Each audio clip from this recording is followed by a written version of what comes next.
মাত্র পা খবর। ফ্যাসিস্ট সরকারকে শক্তিশালী করতে উচ্চ আদালতের ব্যবহার। আসিফ নজরুল। ফ্যাসিস্ট সরকারকে শক্তিশালী করতে উচ্চ আদালতকে ব্যবহার করা হয়েছে এমন অভিযোগ করেছেন আইন বিশেষজ্ঞ ডক্টর আসিফ নজরুল। ঢাকার সিরডাপ মিলনায়তনে গণতান্ত্রিক পুনর্গঠনের জন্য সংলাপ বিচার বিভাগ প্রসঙ্গ শীর্ষক এক আলোচনা সভায় তিনি বলেন, উচ্চ আদালতের ক্ষমতা জনগণের অধিকার সুরক্ষার বদলে সরকারকে নির্যাতন চালানোর হাতিয়ারে পরিণত করা হয়েছে। তিনি উল্লেখ করেন, উচ্চ আদালত চাইলেই সরকারের দুঃশাসন ও অনিয়মের বাইরে বিচার করতে পারত, কিন্তু বাস্তবে এই আদালত শেখ হাসিনার শাসন ব্যবস্থাকে শক্তিশালী করার কাজে ব্যবহৃত হয়েছে। আসিফ নজরুল আরও বলেন, দেশে সুষ্ঠু নির্বাচন না থাকায় শাসক দলগুলো দায়িত্বহীনভাবে জনগণের উপর নির্যাতন চালাচ্ছে। বিচার বিভাগের নিরপেক্ষতা ও স্বচ্ছতা পুনরুদ্ধারের জন্য তিনি উচ্চ আদালতে বিচারক নিয়োগ ব্যবস্থার সংস্কারের দাবি জানান।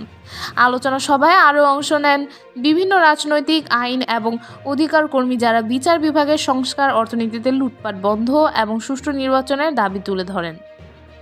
বাংলাদেশের বিচার বিভাগের স্বাধীনতা ও জনগণের ন্যায্য বিচার পাওয়ার অধিকার পুনঃপ্রতিষ্ঠায় আলোচনা ও সংস্কারের দাবি এখন সময়ের চাহিদা। আপনার মতামত আমাদের জানাতে কমেন্ট করুন এবং আমাদের চ্যানেলটি সাবস্ক্রাইব করতে ভুলবেন না। ধন্যবাদ।